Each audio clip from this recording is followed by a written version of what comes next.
In today's live, we're going to be talking edge paint, how to test for quality, how to test for longevity.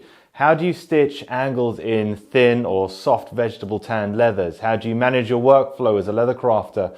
And many other questions associated with leathercraft that have been sent in via Instagram DM. Now, if you're not following me on Instagram at Leathercraft Masterclass, and then you can get your questions in every month so I can answer them here live for you on the Q&A sessions. Hi, my name is Philip and welcome to the Leathercraft Masterclass Q&A. Now, as usual, I'm going to be going live on Instagram to take some live questions as well, but obviously this is pre-recorded on YouTube. Now, if you do have any comments or anything you have to say about some of the answers that I'm giving, any further questions, or if you want a question for the next Q&A, don't forget to pop it down in the comments below. And if you enjoy this video, don't forget to give me a thumbs up. Okay, so let's go live on Instagram. You are now live. Excellent. Excellent. Okay, so I'm going to go straight into it. And the first question today is how to check a new edge paint for quality and durability. How do you test a new edge paint for quality and durability? Interesting question, really, because there's quite a few edge paints on the market now, and quite a few that are very, very popular, but which one is right for you? So there's quite a few tests that you can do that I recommend. First and foremost, how easy is it to apply? So even if it's durable and everything else, if it's terrible to apply, and when you come to do your edge paint, it's either too thick or too thin for how you apply it, or the kind of leather that you're putting it on, then you're never going to get the results that you want from your edge paint, because it's just not behaving itself on the edge like you want it to. If it's reasonably easy to apply, if it's reasonably good at self-leveling without dripping too much, because there's always that compromise. Self-leveling is always good because it kind of flattens itself out, but that's usually thinner viscosity edge paints that can tend to drip. So it's always kind of a toss-up between smooth application and something that can be quite drippy, especially if you have a curved object. It's very difficult to apply unless you use lots and lots of very thin layers. So how easy is it to apply? The next thing is, how long does it take to dry? And does it dry nice and straight? Does it dry nice and flat? Do you have any issues with ridges down the center, which a lot of people think is it absorbing in the center? It's not. It's along the edges of the dome where it's thinnest, it dries faster and it pulls away towards the edge, causing a valley down the center. That's just something that dries a little bit too quickly. It's not bad quality that some people might think it is. It's usually when you're in an atmosphere that's very dry, air conditioned, for example, or high heat in the middle of summer, you can get that. Or edges that are very, very thick, very, very wide. We're talking 5 millimeters or more. Very easy to get a ridge down the center. So slow down the drying process, and also thinner layers and lots of sanding in between. But going back to testing, you can also test how well does it hold up to twisting. So what I like to do is get a strip of leather and then edge paint it on both sides and then let it dry. And then I like to twist it and twist it and twist it and torture test it, usually with a set of pliers, just to see if that twisting and stretching will actually start to crack or delaminate the edge paint. And sometimes it does, and sometimes it doesn't. Sometimes it holds up very, very well. Giardini is quite tough in that regard. I think that was the best I tested on that test. The poorest was Fibing's Edge Coat, which is not really an edge paint. It's more of an edge stain. It's designed to kind of be put on once and that's it. It's not several layers. A lot of people try and use it as an edge paint, and it's not very good in that regard. But yeah, so torture testing it by twisting. Another one is delaminating. Can you actually pick it with your fingernail? If you cut it down the center, so you've done a cross section of your edge paint, can you peel that end off with your fingernail? If you can, that's not good. The second test is if you give it a little bit of a slice with a sharp knife to separate the edge paint from the leather, can you then gather it and pull it off without the edge paint breaking? If the edge paint breaks, that's good. If it kind of carries on and peels off, that's not great. But if you're going to do that test again, make sure you do it on different leathers as well. It might just be you've chosen a very waxy or oily leather and it delaminates quite readily. That just might mean that it needs roughing on the edge or a primer, for example. So do test, torture test, and also test on different leathers. That's very important as well. All right, a couple of comments here. Hello again from northern Minnesota. Hello, I think you were on the last live, weren't you? I'm assuming there's only one person in Minnesota.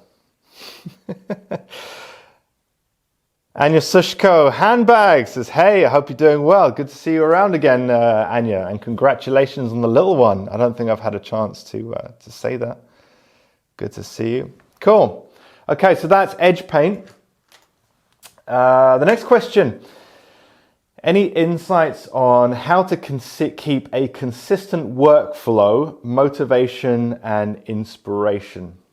So this is, I'm going to assume, I didn't check who this was, but I'm going to assume that you either have a full-time or part-time leather goods business. One thing that I've found that helps me kind of organize my day, helps me manage workflow, and keeps things working and flowing throughout the day is organizing good habits to start your day with. So sometimes you can have, if you're working in a leather goods business, you can have lots of orders. You've got emails to get through. You've got customers contacting you. You could have suppliers that you need to get in contact with. You might have your finances or taxes to deal with. There's lots of different things as leather crafters or people in the leathercraft industry who own a business and run a business. You kind of have to wear many hats, social media being one of them, video being another one. It's, you know, it's virtually endless, especially if you have a podcast as well, if you have an internet forum, a blog, a website that you have to upkeep. The list is endless. So sometimes it could be very daunting, sometimes it could be very overwhelming, and it's easy to kind of cherry pick what you want to do that day and do the things that you want to do and avoid the things that you don't want to do. So I find starting out with good habits, you know, what time of day are you checking emails? What time of day are you checking DMs? What time of day are you posting on Instagram? Or what time of day are you actually sitting down and doing the work that you want to be doing in your craft? What time of day are you making the phone calls? So there's all sorts of things that you can try and organize to make sure that your day starts off correctly and that you're working through it without any issues. Because it's very easy to get overwhelmed and, you know, you get brain fog and then it becomes overwhelming, and that's not a good place to be. So creating good habits and starting with the basics is what I recommend. Starting with a good morning routine. You know, what time of day do you wake up? What's the first thing that you do when you wake up? And starting with a routine that you can then allow to become a habit over time. Recently, the last few weeks, I've been waking up a little bit earlier, well, a lot earlier in the morning. And what I do is I get my phone and I put it next to the coffee machine. And next to the coffee machine is my cups with my pods, and the coffee machine is filled with water. So literally, when the alarm goes off, I have to go downstairs to the coffee machine to turn it off. And while I'm there, I just press the thing and the coffee starts coming out. And then I can have that, and then I can go and have a shower, get changed, go straight to the gym, come back, have another shower if necessary, always necessary, have a shake, and then I kind of start my day. And then I start with emails or getting back to customers, doing my DMs, and then I have a monthly schedule so I know what I'm doing. So if you start with the basics of what you're doing in the morning, what time you stop to have something to eat, what time you finish at the end of the day, because it's very easy to go over and then it's 10 o'clock at night and you're still not done. So try and structure your day as much as possible to give yourself the best chance. And the last thing you talked about was motivation and inspiration. I would definitely recommend, as I do, every month, something that I do is I set aside an entire day where I take my laptop, I take my phone, I take a notepad and pen, and I just go to a coffee shop. And it might be a different coffee shop every single time. It might be one that I'm familiar with, but new locations often kind of give you a little bit more inspiration because it's, you're in a different environment, if you know what I mean. You're not kind of doing the same thing all the time. And what I do is I just sit there and I come up with new ideas. Usually it's about what the next course is going to be, how I'm going to structure it, what techniques I really want to teach, what have I done already, what do I need to do. It can be ideas for social media posts. Blog ideas is another good one. And I sit there for several hours, usually get through quite a bit of coffee, and just come up with these ideas. And I might just go through Instagram or Pinterest or scroll through Google Images and just kind of see what's out there and start designing something, gaining inspiration. But if you can set aside an entire day to sit down and go, right, I'm looking for new ideas, I'm looking to get inspired by new designs, new concepts, try a different leather that I haven't tried before, try a new technique that I haven't tried before, experiment with something. And there's nothing else to distract you. That day you're not doing your usual things. This is a sacred day that you use to kind of propel you, your business, your mindset forward a little bit further than it was last time. All right, so how do you slick edges? So next question, third question, how do you slick edges on a project that is non-vegetable tanned leather? Okay, so how do you slick an edge that is not vegetable tanned leather? So I'm going to assume when you say non-vegetable tanned leather, you're probably not talking about alum tawed leather and all that kind of brain tanned leather. You're probably talking about chrome tanned leather. How do you slick an edge? And when you say slick, I'm going to assume that you mean burnish. So I'll read that question as, how do you burnish chrome tanned leather? The general consensus is that you can't, mainly because it's not firm enough. It doesn't react with water the same way. It's much more water resistant than vegetable tanned leather. And add to that, it's too soft. It doesn't hold itself to be burnished. So how do you normally tackle chrome tanned leather? Well, first of all, an easy one is going to be edge paint. I say easy. A common one is going to be edge paint. Another one is going to be a turned edge. Okay. Alternatively, you can leave it raw, but chrome tanned leather with raw edges doesn't really age very well. So turned edge, where you skive the end, you thin the edge of the leather, and you fold it over itself, and usually stitch it to another piece that's folded too. That's probably the most elegant way of dealing with it, but edge paint is going to be another one. There is a way that I sometimes, a method that I sometimes use to give chrome tanned leather a burnished look. And that is to stiffen the edge first. So you can use something like, hold on one second, you can use acrylic resin, okay? Acrylic resin by Fibings. But it's just like like an acrylic paint varnish that you, water-based varnish that you put on wood. It's a bit like that, but watered down. What I like to do is get a sponge quite well saturated and go along the edge of the chrome tan leather. And what that will do is it will soak into it. It doesn't sit on top. It's not like edge paint. It's not thick. It soaks in, and you might need to do that a couple times to get the right effect. But what that will do is it will start stiffening up the edge enough so that you can sand it. Okay, and then after sanding, if it's still okay, you can sand it with a finer grit and a finer grit and a finer grit. You might need to add a little bit more resin along the way, but it doesn't take long to dry at all. And then once you get to a nice smooth edge, you can then use a top coat, a gloss top coat, like Giardini's top coat is a good one. I think United's make one. Or alternatively, if it's a really fine grit that you finished it on, what you can do is start polishing it with wax. Okay, so you can use a Knorber wax, you can use Columbus wax or something like that, but essentially you have to stiffen up that edge first. You can't burnish it necessarily. Some combination tanned leathers you can burnish with things like Toconol. I'm talking retanned leathers, so a combination of chrome tanned leathers and vegetable tan, double tanned.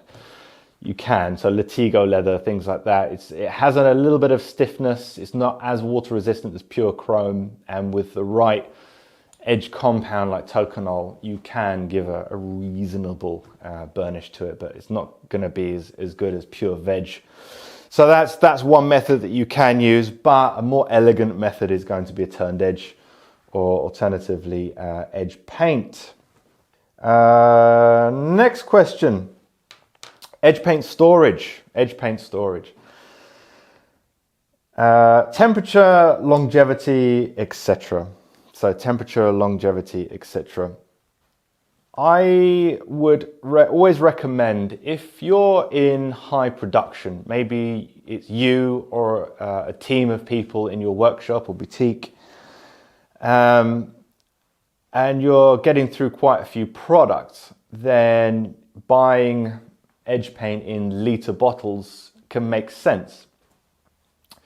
If you make 1 to 2 projects a month and some of them might be burnished or turned edge, so you're not actually getting through edge paint that much, you might have several litres of different colours on your shelf for a very, very long time. Some might be a little bit more used than others. There is a shelf life. Sometimes it will be listed on the side of the bottle. But once you've opened it, I don't like to keep mine for more than 6 months before kind of throwing it out. Some Giardini lasts about a year. I have some bottles that looks pretty good, and they're almost 2 years old of Unitas edge paint, but it doesn't really get that cold in here. But I wouldn't use them unless it was on a prototype. But ideally, you want to kind of be getting through your edge paint in about 6 months, and if you still got it at that point, I would probably let it go. Another tip I'll give you is to use smaller bottles of edge paint. So if you can buy them in, say, 250ml, or if you're really not using edge paint very often, 100ml. There's a lot of places now, smaller shops, that will actually sell you that quantity. It may not be as economical as buying, a large litre bottle. But if you have smaller ones, every time you open it, it's a fresh batch. Okay, it's going to last longer if you're not opening it frequently.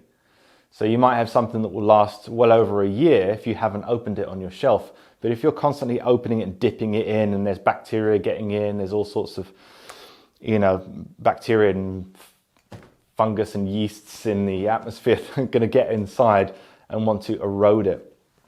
So buying smaller bottles is something that I'd recommend. It's what I do.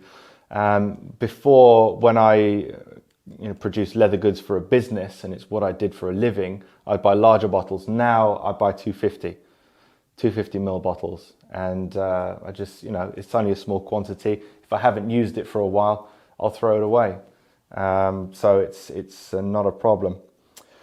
Another thing to consider as well, and I get asked this quite often, is about edge paint and freezing. Edge paint, if it's been frozen at any point, it's garbage, it's rubbish, it's to be thrown away. So if you're ordering from a cold country, or you're ordering from a country and you live in a cold country, and it's the middle of winter, that's not the best time to be purchasing edge paint, because if you're, in Australia and you're ordering from Norway and it's the middle of winter, it might be fine when it gets picked up by the delivery company, and then when it goes to the warehouse, is the warehouse being heated? Is it heated in the van along the way when it's minus 10 degrees? Because if it gets frozen at any point, it's degraded, it's perished, it's no good. Now, the person who asked me this question is an airline pilot, so he'd probably know more than I would about this, but I'm not sure what temperatures the cargo hold in a plane reaches, whether it's actually heated in there or it can go below zero. So that's something to think about as well when it goes on the plane, but especially ordering edge paint in winter. The same can go for glue as well, by the way. A lot of glues will not deal with being frozen and thawed out. Okay, it's not like a chocolate cake. All right, next question. So this is, I guess, is a personal, well, not a personal question, but a question aimed more towards me personally. What leather craft are you most proud of, and what do you think is the hardest project to do? What's the hardest thing to do in leathercraft? So 2 questions there.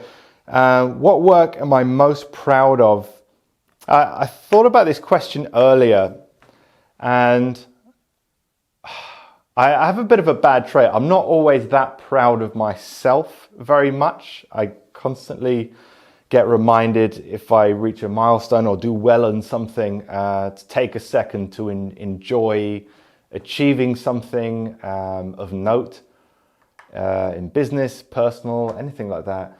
I really do struggle to try and, because every time I do good work or I do something really well, or there's a course that I put out and it's a huge success, I don't feel proud necessarily. I feel like, yes, that's what's supposed to happen. But if it goes wrong, then it's battle stations, you know? So maybe it's difficult to find what I've done that I'm proud of.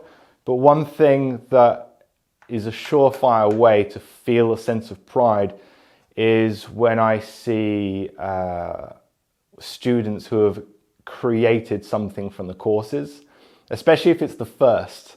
I remember the first person to create the de Havilland travel bag, which I think is Mike's Leather, the student success post on Instagram with him. He created it. Apologies, Mike, if I'm wrong. I think you're from Russia, but I remember you were on holiday at the time. I think it was Thailand, and you had a photo shoot done with the bag. But I remember you sending me through those pictures, and it was the first de Havilland to come out after the course. And of course, it takes a few weeks. People have to watch the course, organize the supplies if they don't have them already, and then obviously make the bag. But I remember seeing it for the first time, and it was a big project, right? It's not the most technical, but it's a very large project. I thought, are people going to take this? Are they going to do it? Are they going to like it? Is it something that people are going to want to make? And I just remember seeing the first one. It was quite emotional, more so than many of the other courses, for me to see it. And I was like, man, I'm so happy to see that. It just really gave me a sense of pride that perhaps is lacking in myself. But when I've done a good enough job where somebody can make it on the other side of the world and understand my techniques and not even send me an email asking for clarification on anything, but there it is, just like I taught that and someone has made it, and then it just snowballed after that. And so many people, I think the only project that has been created more is the Turenne luxury handbag, but that was a kind of a milestone of like, yeah, people do like the bigger courses if they're a little bit more technical or challenging. There are a lot of people that really love that, and I guess that makes me the most proud is when I see students creating. And it can be small projects as well, it's not the big ones, especially people who are brand new to the craft. They've just kind of learned how to stitch and then suddenly they make a card wallet that I've put out in one of the courses. It's just so encouraging to see people kind of leveling up and building up their skills and pushing themselves, and yeah, it gives me a great sense of pride. Next part of the question is just checking here. What brand of edge paint do you use? I use United's EP2000, which is kind of a satin finish. It's not polished, it's not matte, it's kind of somewhere in between. What do you think is the hardest to do? So what's the project that I think is the hardest thing I've ever done? Courses wise, I think there's a few challenging products, bespoke products probably the most, but courses wise, something that you guys have known or seen, probably the hardest technically is the Bloomsbury attaché case. That was hard. The project is challenging, yes, but it's teaching it in a way that by the end of the course, no one's got any questions. Teaching it in a way that by the end of the course, no one's going to mess up. It was a really difficult one. You have to think several chess moves ahead all the time. Are they going to understand that? Are they going to remember to do this? Emphasize this point several times to make sure that they understand that they have to allow a margin for the thickness of the lining. Otherwise, the case is not going to close. The locks are not going to close. The hinge is going to be out of alignment and all sorts of things. So that was probably technically the most challenging to teach. That was a long time in the making. I'd been thinking about that and planning that for about 2 years.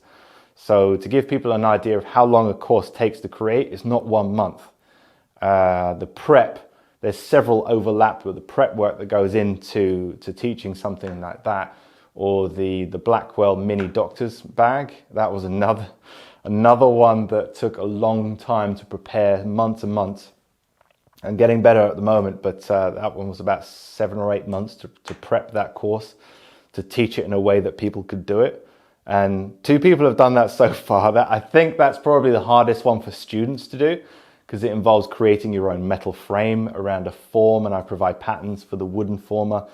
Yeah, so that was those 2 are probably the most challenging to teach and probably to make as well, but a few people have made them now, and it's encouraging to see. Okay, so final question, last one. Do you have any tips on how to keep a decorative angle in thin leather?